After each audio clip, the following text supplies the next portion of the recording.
All right, we're live. Welcome back to this episode of Ask Jess. I am Jess Marcy. I am a clutter coach. And once a week, I go live and answer all of your clutter related questions, of which we have quite a lot this week. So I will go through a couple of them and then maybe save some for next week. If you're joining live, please hop into the comments and say hi. If you have more questions, you can pop them into the comments, or you can email your questions to support@prioritizeyoursanity.com. Hello. All right. Let's see what the first question is here. What do you do if you don't have any closet space, especially if your husband won't get rid of anything? If you want to keep all of your clothes because there's some point in time you're going to wear them, tell me an easy way to fix this in your home, because I don't have enough closet space and I have one closet and two people are using it, me and my husband, and he does not want to get rid of anything. He's had stuff since elementary school and I have about the same amount of clothing that he does. What can I do? Okay. So there's a couple of realities that we need to face when we are talking about how much storage space we have in our homes. I want you to start to think about storage space in your house as a parameter for how much you can keep. In other areas of our life, we're very used to setting parameters. If we don't have money for something, it's easy to say, I can't get this because I don't have money. Well, it might not be easy, but it's a parameter. We can only afford so much. We know what our personal parameter is, and we live mostly within that parameter. If we don't have time for something, we say, I don't have time for this, right? If you don't have storage space for your stuff, you have to declutter until you're living within your storage space. I want you to think of this just like any other parameter. You have X amount of storage space in your home. If you want to keep more clothing, then other collections need to shrink so that you can actually store the clothing that you have. But when it comes to clothing, I also want you to be really realistic about how much clothing you actually wear. The statistic is that we wear 10% of our clothing 90% of the time. And as somebody who has really gone through the process of decluttering my clothing and keeping less and less and less, I can say with 100% certainty that you can get rid of much of your clothing and still have tons of options every single day. So know how much space you have. If you're sharing a closet with somebody else, like your significant other, have a conversation with them, define your space and their space, and declutter until you're living within that amount of space. I would also say, instead of feeling like you're losing a whole bunch of clothing, as you're going through this decluttering process, or feeling like it's a loss and I wish I had more space and I had more stuff, think about the benefits of getting rid of stuff. How nice is it to not have to take care of all of this stuff?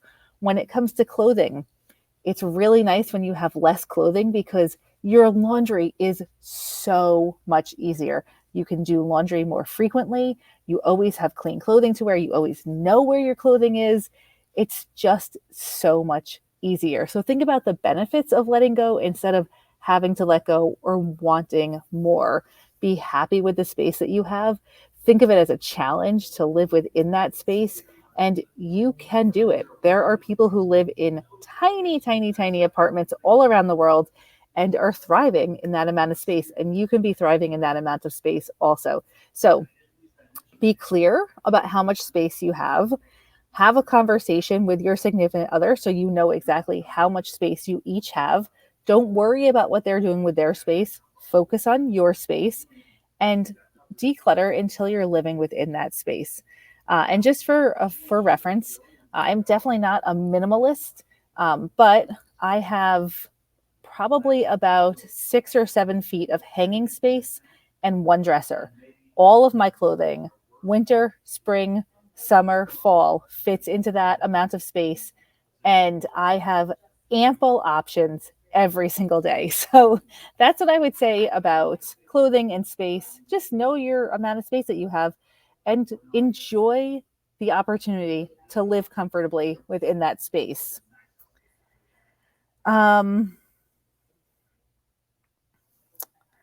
Okay, hold on. Let's see what the next one is. Another closet question. I don't know. I don't want to start going through my closets. I know it will be difficult to get rid of items. What's the best way to start? If you are very emotionally attached to stuff in your closets, you want to start practicing decluttering with things that you're not emotionally attached to. Start with easy things, low hanging fruit. Um, get rid of trash, get rid of broken items, get rid of expired items. Practice decluttering with really easy things. And then when you say, I know it will be difficult to get rid of items, I think that we tend to overthink the difficulty of doing something without actually trying and seeing how hard it is. So, why don't you test your theory and actually start with 10 things? See how difficult it is to go through those 10 things. Give yourself the challenge. Can I get rid of 10%? One item out of 10, right? Can I get rid of 20%? Two items out of 10.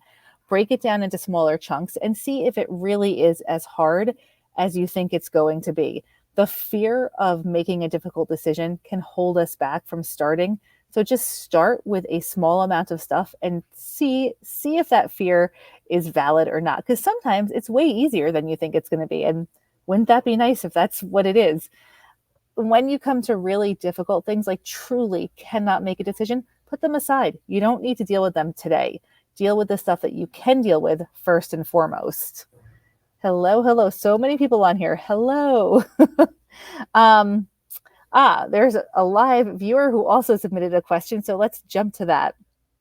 Suggestions on how to do a long distance declutter. I'll be house sitting for a week and I want to make some progress. This is a great question. When you're house sitting, I would actually take one box of things with you every single day to go through. So maybe you have a bin in the attic that's been sitting there and you've been meaning to go through it for a while.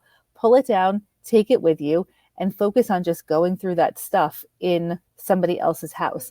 The nice thing about taking stuff out of your house to declutter someplace else is it's actually easier to make decisions when you're not surrounded by your own things. So kind of pulling stuff out of their area and decluttering somewhere else can make the decision making a lot easier. You can also spend this time doing a digital declutter, getting rid of giant files that are clogging up your Google Drive, photographs, emails, unsubscribing. So you can do digital declutter or grab a stack of papers and go through it there. I would plan, if you're decluttering your stuff someplace else, to actually have like a route coming home that goes past a donation center, and every single day stop at that donation center and don't bring the stuff that you're decluttering back into your house.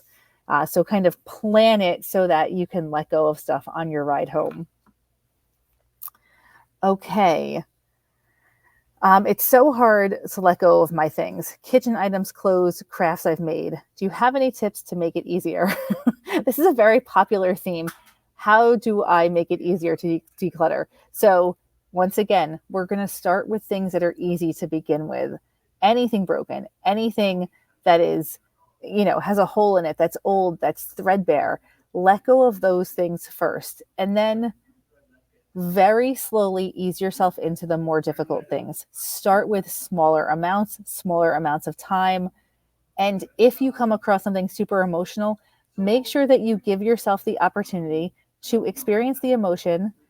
You don't have to let go of it right now, but just kind of honor the process instead of dreading it. How can we make this a process that we honor, right? The whole thing.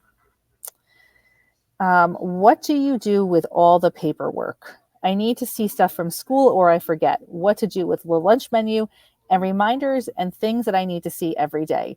Okay. This is a great question. If you're somebody who has to see certain things every day, I would, number one, identify exactly what those things are. You don't need to see everything every day. So start with making a list of what you actually do need to see every single day. I'm kind of on the fence about command centers in your house, but in this case, if you're looking at school menus and reminders, and you will look at a command center and maintain it, then have a little command center in your house. And a command center is simply a calendar and like a cork board. So, you can put your school lunch menu up there next to your calendar, and you can see those things every day. Anytime that you put in a system like this, though, here's the little caveat. If you're going to put in an organizational system, and maybe it's a command center where you're looking at everything, you have to make sure that you have time built into your schedule to maintain that command center. You have to maintain systems. Systems require maintenance. So if you have an organizational system and you don't have time set aside to maintain that organizational system, it's going to fail. Systems require maintenance. If you have a command center, make sure that once a month you schedule yourself a block of time to take the old stuff off, erase the old stuff from from like the calendar from last month, and set it up for the new month. If you don't set up the maintenance, it just doesn't work. And think about, I think we tend to set up a lot of like um, systems for incoming mail, right? So have you seen where you have something hanging on the wall with like all the different slots that you can put different pieces of mail into? If you don't maintain that thing that's hanging on the mail, it's just going to have all of the mail in it for months and months and months, right? So it's not actually helping you if it's just storage on your wall. So with systems, you need to have maintenance, and you need to actually schedule that in every week, every month, whatever it is. So you maintain your organizational systems. And if you need to visually see something, make sure that you put those items in one single spot, not scattered everywhere, right? Have one spot for the things that you need to see every single day. If you take them out of that spot, put them back to that spot, right? So get into the habit of all things that you need to see every day in a single location, and time to look at that and maintain that on a regular basis. All right. I think that that's probably enough questions for one day. If you have questions for next week's Ask Jess, please submit them to support@prioritizeyoursanity.com. And if you're not inside of our free Facebook community, It's All Clutter, make sure you find your way over there. We're always answering questions in that group also. I hope you have a great day. See you next week.